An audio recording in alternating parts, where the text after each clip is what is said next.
Well, what started as positivity has now swung. And I can't spit shine a turd here. I can't. Alim McNeill missing at least a month. And it was termed as at least because IR, you're going to be out for 4 weeks. Do the math. You got 5 games left. Your magic number to clinch the division is 3. But Alim McNeill is arguably, okay, and you might lose the argument, but arguably your most important defensive player. He holds it together. And he's on the IR now. That means you are down 5 defensive starters for a stretch drive. And this defense, it borders on non-functional. You go into Chicago this weekend, which is a team that, no, they're not world beaters, but they're revitalized. Not just because they beat you here, because they've played better football. I think it's a devastating injury. So, yeah, I can't sit here and act like it's not. And I think it has to alter my expectations. If Alim McNeill isn't playing, if you go into a playoff game without Alim McNeill, you go into a playoff game without Anzalone, we know you're not going to have Mosley. The odds would say you're not going to have C.J. Gardner-Johnson. And maybe again, you have Houston. Now you're praying James Houston can come back. But the issue is there is no one to replace Alim McNeill. No one.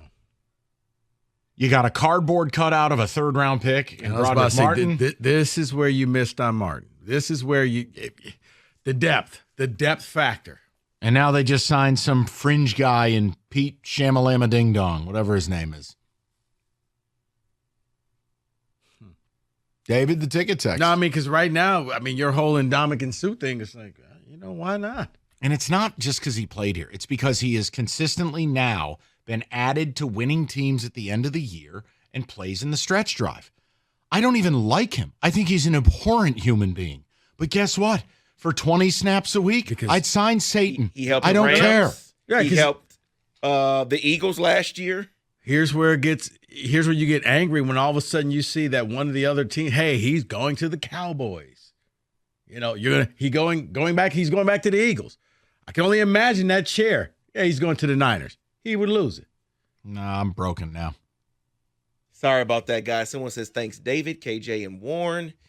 Another person is asking a real question. They're saying, what is the deal with Broderick Martin? Is he hurt? Why hasn't he played? I don't know if he's a real person. Oh, man. Here's Broderick Martin's stats for the season. Rico? Honestly, your third-round picks. I thought he stroked out for him. No, one dude's in a wheelchair. The other dude might be a cardboard cutout fan from the COVID era. The security guard on the sideline now. Right. Mike, you got to come here. What? Take 2. Try it again. Yeah, I'm just going to skip that one. Mike, quit selling fear and let these fans enjoy their team. Oh, my God. Hold on. Stop. You got to stop. You got to stop. I'm not selling fear. I'm trying to quantify what it means to lose this player. We just had breaking news. And, okay, here. Change the scene. All right? It's not the same as far as talent level. But if you want importance to a defense, and we're doing radio in Dallas today, it's losing Micah Parsons to the Cowboys. Again, Alim McNeill is not that player, ability-wise. But what Parsons means to them is what Alim means to you. It is the defense. Right, it's the glue. Guys, what do you want me to do? I'll tell you what, if you want sprinkles and bubble baths, other day parts will give it to you.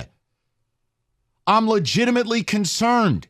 We did the show yesterday saying, I'm so happy they won, but the defense has officially gone into is a problem mode. Now, a day later, you find out you lose arguably your best defensive player. Guys, what do you want me to say? Think about it. We last week, I put them in the, check engine light is coming on. Maybe we need to take this to the shop. Well, you ignored the check engine light. Now it's definitely it has to go to the shop. The Lions will get trucked in a home playoff game now. This defense is pathetic. Kevin in the car, frustrated. Someone's asking, what in the world happened to Isaiah Buggs? That's Chad in Canton. The Lions have just become the Florida State Seminoles. Don't even put them in the playoffs anymore. All righty then. Oh, dear. Next man up. Hope we have a sloppy weather game in Chicago, because otherwise we're going to get destroyed without Alim. Honestly, just would be happy with winning a single playoff game this year. This text is presented by Learfield. If you missed our bowl bit, that's that's really well done. Someone says the Lions should sign the security guard from Philadelphia. He has more hits on NFL players than Broderick Martin. And with that, let's go to Rick 97.1. Hi, Rick. What's going on, buddy? Hey, guys. I'm calling from Marquette, Michigan up here, way up in the Upe, season ticket holder. Maybe this fresh air has got me a little bit more optimistic. Obviously, the news of McNeill, that's pretty devastating. But, I think people are being too hard on Aaron Glenn. And, what I'm seeing is, this team, the defense, they're making coachable mistakes. It's not like anyone's throwing up all over the field every single week. We have a young team with a young core, and these dudes are playing their butts off, and they're winning, and they're learning as they go. And, somebody said Brian Branch hasn't been the same since he got back from injury. He had a pick last week. That Jordan Love touchdown was perfect coverage, but he just threaded the needle.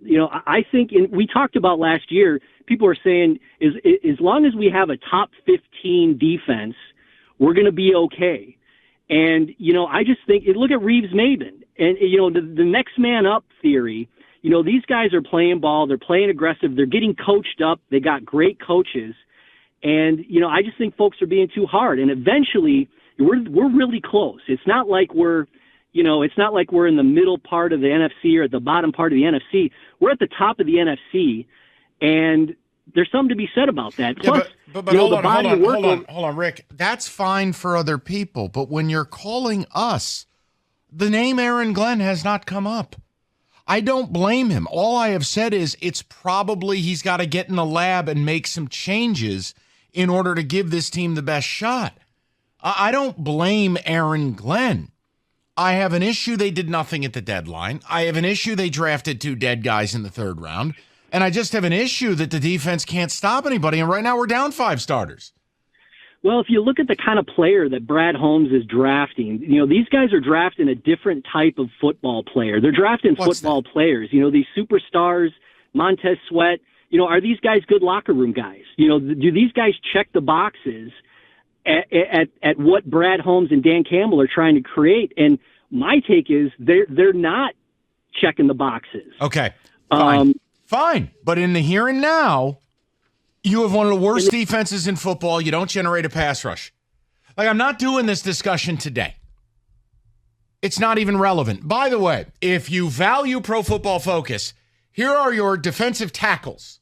So when people go, Michael, you're selling fear. Best defensive tackle in football. Anybody want to venture a guess?